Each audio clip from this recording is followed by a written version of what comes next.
Hello there everyone, welcome back. I got a nice treat for you today, for we are going to be fighting against the number 1 ranked player currently in the championship.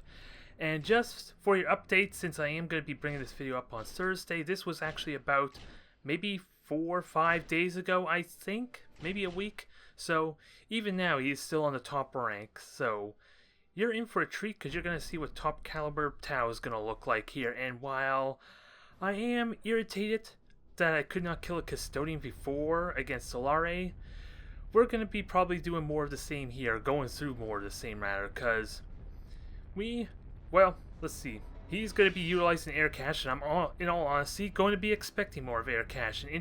And I'm going to ruin it right now here. He actually concedes the first match. If you've been reading the chat, he's going to concede just because his PC is probably going to crash on him. And I'm unaware of this beforehand, before I select the mission defense, so it's going to be a bit of a weird start, I'm not going to lie. So you could argue this is more of a bad manner play a little bit. He's so confident in his victory against me that he just concedes the first match to me. But in all honesty, I would prefer a real match here, despite how it turns out.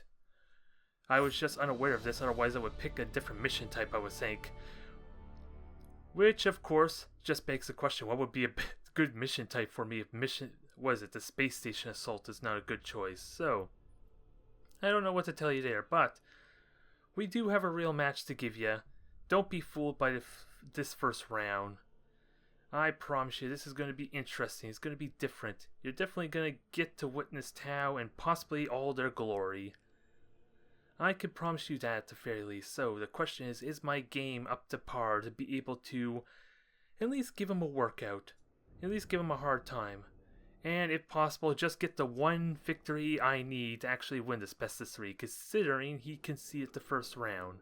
That is also a possibility, but with lack of experience dealing with a damn custodian of all things, then I'm expecting this to not go any easier. And I think this is a case where I accidentally picked a dictator, but ultimately I decided to go with it because of the sheer abundance of fighters I'm going to be encountering.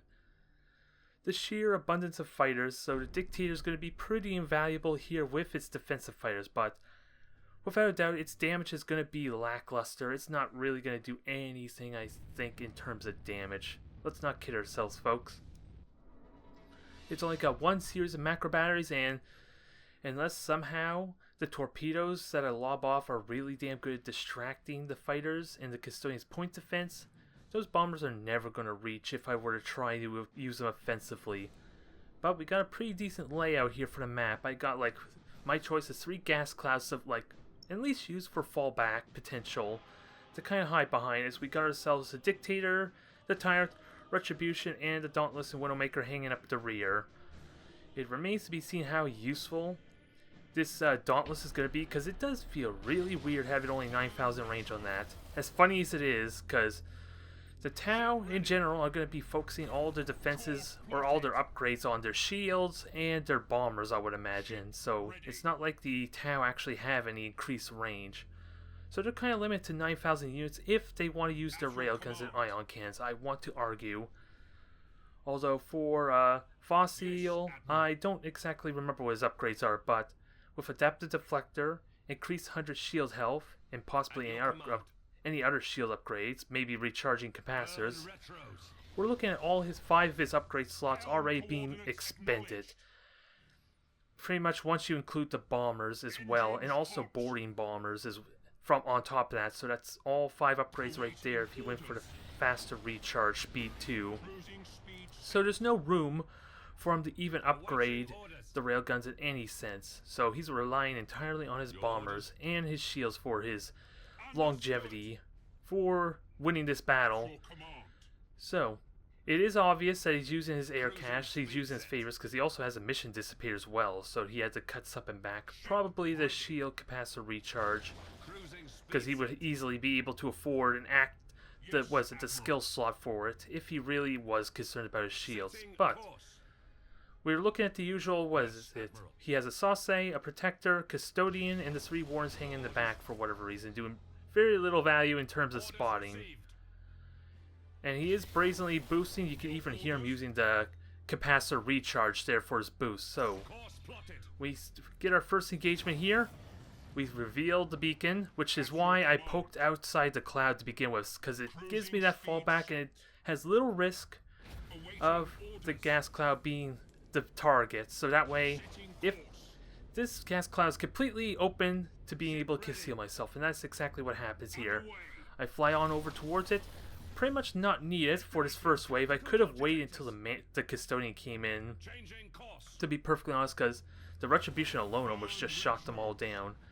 Never mind the one dictator. Well, actually, I do have a dictator, so that could be contributing in ways that's really hard for me to tell.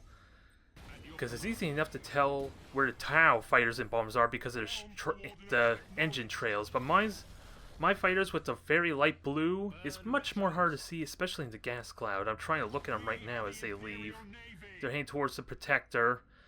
It's not as subtle, not as easy to see, and of course, as I mentioned, they did not even get close to the protector, and all the fighters were distracted by torpedoes. Nonetheless, here comes the custodian's bombers. They are menacing, they are intimidating. He does have extended sensors as well for another upgrade slot, so he is coming back on upgrades a little bit there if all his ships have the extended sensors, but we do manage to deflect the custodians, the Manta's bomber there. Although we do take a little bit of a damage from the prow on the seeker missiles. All in all though, we are chipping down the shields with my lance fire. My macro batteries are probably not doing a whole lot significant. Right now, I'm a little bit worse for wear just because of the seeker missiles and the lucky hull breach. But now comes the big question: how do I get aggressive? Especially when I only have really 2 cruisers that can engage, and one of them only has like 1 long-range macro batteries. So this might be a little bit awkward for me. I do have the lances for the guaranteed hits though, so that's one thing I got going for me as he's like doing his high evasive maneuvers, quite frankly. And do keep in mind, folks, if I'm shooting at him while he's boosting, he technically has a hollow field with that Air Caste upgrade. It reduces accuracy by 40 if I fire while he's boosting. And he's got incredible mobility to go with it there, so lances are probably my best form of fire, not to mention the fact that if he turns as I'm firing, he has the potential to just straight up dodge my weaponry, my macro batteries to begin with. It doesn't matter if I lock on or not. Just, if anything, the lock-on makes it easier for him to dodge because it's much more focused and concentrated rather than being the spread it is right now. I want to argue anyway. Nonetheless, shields are practically down. One more lance fire will give me some slight permanent damage, but it brings up the next concern. He can easily repair that, and if he has the repair drone upgrades, he basically has doubled upgrade potential, or repair potential rather. So that is something I'm not oblivious to. Although he is playing spread out, so his repair drones are kind of limited, at least at the moment. So he cannot have his fleet repair each other. So it's more it's more for the protector's self-sufficient, or being able to self-sustain itself. As he continues to evade, continues to dodge, more custodian bombers coming in. He is going after the dictator, so at least I have defensive fighters at the ready to block them. Activating just as they get in range, and Manta bombers do get light hits in. 2 dang light hits. Not significant, thankfully, but it still hurts. It still really hurts. And as we're looking at now, custodians that have shields, and that's going to be the big problem. Because with adaptive deflector giving him 75 shield armor on the front, I'm going to have difficulty bringing him down. The only one side here is if I can get a good shot on the protector because his flank's facing me right now. Although, his beacons do recharge, and thankfully, well, I was going to say, thankfully my shields have been still up, because if he puts on a Retribution or the Dictator, I could be in a lot of trouble. As it stands now, he's through the beacon on the Dauntless, which I'm able to take evasive maneuvers with. At the very least, my Dauntless is the most mobile of these ships, so I'm going to try and have it take evasive maneuvers behind the rest of the fleet. Kind of try and bait out some of the bombers some. Hell, in a moment, I'm even going to use this Widowmaker to try and shield for the Dauntless as it boosts on forward to intercept these bombers quickly. So, a lot of this is going to be heavy management of the Manta bombers, and somehow we just did a crap ton of damage to the Protector. I don't know what happened there. It looked like it just lost 100 health in a moment. So were those Seeker missiles? Because they certainly were my torpedoes, I can tell you that much. But so far, with whatever just happened there, we're having a bit of a fair exchange. My own Dauntless is kind of heavily damaged, but it's going to be pretty exposed for the next 3 minutes about, so I need to try and keep it behind my fleet to make use of the Dictator's fighters and also the point defense to help get rid of as many as I can. Keep this thing alive because its lance can still be useful at taking down the shields. It is just not going to contribute way back there, especially if I ever poke it up, it's going to reveal the rest of my ships. But we just did a massive amount of damage to the Sauce. Torpedoes are actually sticking despite these frantic maneuvers he's doing. We may be overwhelming him just a tiny bit, at least on the boosters, because he's using it so brazenly. So that's something I need to take pointers on. I haven't really considered the fact I'm overwhelming his boosters here, especially with him having the ability to recharge them. But we still haven't done anything to this Custodian just yet, and quite frankly, the hard lesson I'm probably going to have to learn is I probably have no realistic way to kill that Custodian unless he overcommits. Because he's already got his side facing me there. He's only using half his firepower on the Custodian, keep that in mind. So this is more of a precautionary measure, because the Custodian has no high energy turns as a reminder, so he has to be ready for when I try to aggressively charge his Custodian. Because once I get on top of him, he basically has to take all the damage. He cannot just immediately turn around unless he has a micro warp jump, which actually in this case, I come to find out he does not have a micro warp jump. Get a little bit antsy, a little bit careless with this Dauntless. It does get insubordination, so I decide to let it go. Do ignore that beacon though that's stuck with it, because that actually bugged out. That's no longer in effect. That's made apparent by the fact that my Overlord is hidden. I do eventually warp it out though, keep it preserved. I'm just in an awkward position because despite the Dauntless warping out, with how low the Sauce is, you would kind of argue I would be in the winning position here. Yeah, because he did repair about 100 of his health there. I don't know if repair drones did anything there, if he even has repair drones, so it begs the question, as I'm firing torpedoes, trying to preemptively determine, watch for his boosters, is really, how do I get aggressive against this fleet? Because again, I'm doing amazingly well on blocking the damage, and as soon as that happens though, a full salvo of Manta Bombers just take out 2/3 of my health immediately. This is why you need to take those Mantas seriously, folks. Dictator was out of reach for the fighters to support. Retribution could not contribute with his point defense, and I took almost 600 points of damage just from the Manta Bombers alone, damn it. It was looking so promising, and then it falls apart so quickly. Nonetheless, Lances seem to be my only real form of damage. At least reliable damage, because macro batteries with him boosting around is not going to do so much, but this is an interesting concept with... I didn't realize I may be overwhelming his boosters there, especially on the Sauce and Protector, because he just used his capacitor recharge again. But again, the ultimate question is, as I try and chase after him, is how the hell do I try and get a killing blow? All I can really hope is that my torpedoes can overwhelm him a tiny bit, but up to this point, the engagement is looking really damn good though, as he decides to go after the Dictator with the next Manta Bombers, the next Manta Bomber waves. Retribution is shooting them down nicely. I'm not seeing the visuals though, but with fighters from the Dictator, we negate that entirely, and I decide to turn my attention to these Wardens. I'm aiming to kill his vision, because the reason this was going so well for me before is because he doesn't have the vision. He has to commit to getting close, which in turn allows me to fire with lances. So we get one of them easily enough with the Retribution. That always feels good, even if it is a frigate. I turn my prow to accept the Seeker missiles while hopefully killing the second Warden. And I just barely miss it. I could have got all 3 of them with one fell swoop.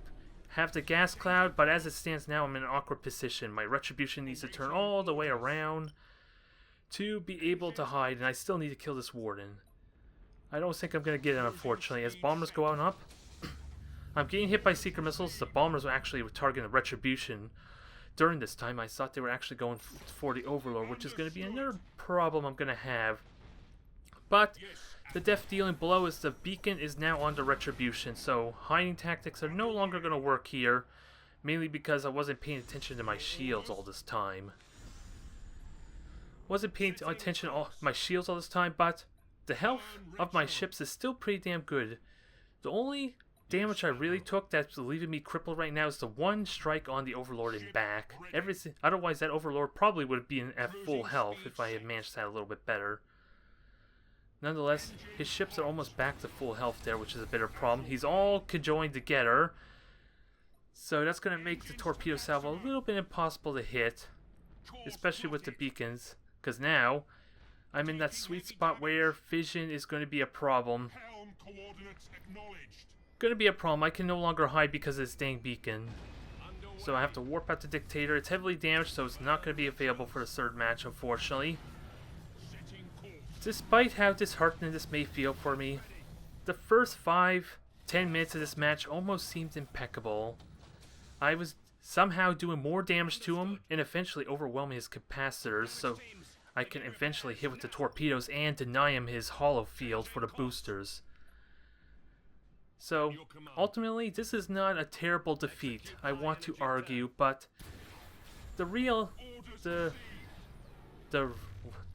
what I have to deal with is somehow figure out how to push the issue. Find that window where I can break his defenses, and really, in all honesty, the Custodian is kind of the weak link for that. But as I mentioned before, he's already turning his side to my ships as the Overlord, the Tyrant, dies from the Manta Bombers. And really, the only reason I was holding my ground so long is because the Micro Warp Jump kept my Retribution from being able to warp out. So I was trying to hold down the fort for the 2 minutes I need to warp this thing out. So in another 10 seconds, I might be able to do that. Supercharged Void Shield comes up. What is it? Brace for Impact's active. I'm doing everything I can, and thankfully, it pays off. The sacrifice of the Dictator, of the Tyrant, is of worth, as the Retribution does manage to make it out completely intact. I lost my train of thought there as I was stumbling my words earlier, but the first 10 minutes of that match, I want to say, were pretty much impeccable for me. I even managed the recon beacon on the Dauntless incredibly well, aside for one minor misstep, which even then, it still got hit by seeker missiles, and that despite being next to the rest of my fleet. So I wasn't really punished by the rest of my fleets getting hammered. The Dauntless still just got weathered down, even with it being behind everything else. So even that misplay probably wouldn't have made much difference for the Dauntless warping out. But I feel like that was impeccable almost. It's just a matter of how do I do the damage if I'm going to fight him head on at long range, because chase him is not a good idea. Because he's got 200 unit speeds on everything. And really, the only units that are kind of just as fast as him is Chaos, and even then, their battleships are just as slow as mine, with the slight exception of the Despoiler. Slight exception, that goes 188 I believe, so even then, his rotation speed is awful to help make that unlikely to run away, because that's what he would do with his Custodian, as we've seen against Solare in my first real match at Tau. So this is not a good predicament for me. The thing is here, it turns a little bit different in that he actually decides to field his 2 strongholds.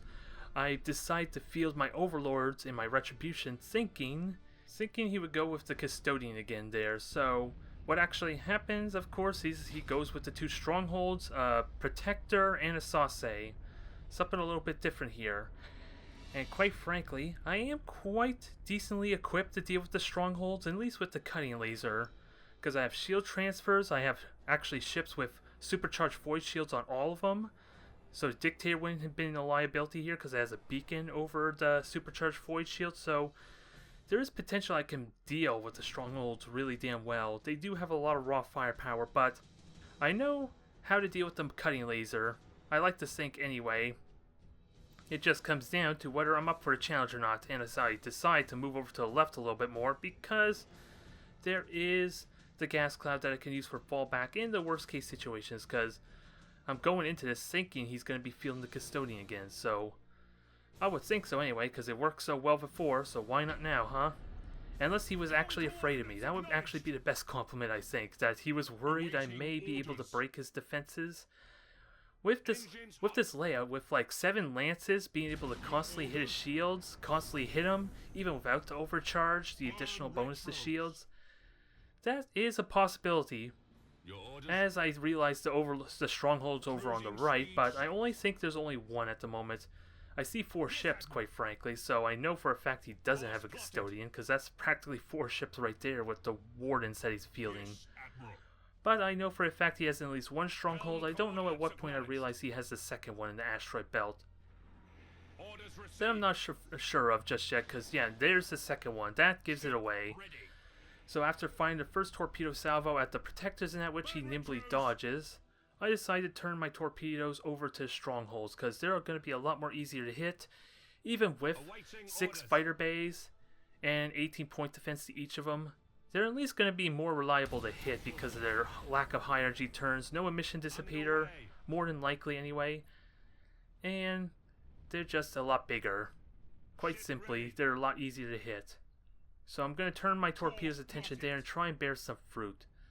Ultimately though, it comes down, the one thing I'm uncertain about is if I should have been playing more passive instead, because without a doubt, his strongholds got their full charge, or at least a damn good charge, because he's already flying out, apparently, so he seems content to move on out rather than wait for the maximum charge at least.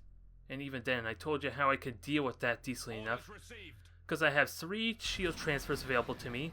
My overlords only require 2, so even if the shields were down, I could instantly just transfer the shields back up to full strength for instant supercharged void shield, I want to say. Anyway, I may be squandering my controls a little bit there probably in this encounter, we will see. But try and keep the gas cloud in mind as I prepare to dodge, and he uses the protector over there to try and do some extra damage, or at least deny a lot of the torpedoes. So, we take 1 torpedo hit there, no damage to that. 1 damage was on the Overlord earlier that I tried to take evasive maneuvers with, and we've been handling his torpedoes relatively well, despite the lack of fighters. It's just a matter of trying to soften these demiurge up, kind of like in the same sense as I have been with the orcs. The only big difference is, though, I have a Sauce Protector going to be harassing me all game if I try and play passive, which in all honesty is not really a threat. Maybe the 2 Manta Bombers might do some damage there, but I don't think, so long as the shields are up, the Sauces are ever going to be a threat. I don't think at all. As I start to unload on the Sauce a little bit here, he's trying to play super passive there. That Sauce is practically doing absolutely nothing at all. Stand my ground, take the hits, and it pays off well. Only 1 torpedo hits it completely. Everything else just flies on through. I am not deterred. And I am not deterred as that Sauce is pretty much already lost all his shields just from the glancing fire. It is of course being difficult, but again, pay attention to the fact that he's burning all these cogitators. Eventually he's going to run out. Even with any upgrades and skills that he has to boost it up, he's brazenly using it just for the macro batteries, quite frankly. Which could be a bit questionable there, because I don't even have my attention on the Sauce right now. And he did burn a salt run right now, which can easily be rectified. I'm just going to be careful of my positioning as we miraculously dodge all those torpedoes again. My Overlord is a little bit out of position though, just slightly.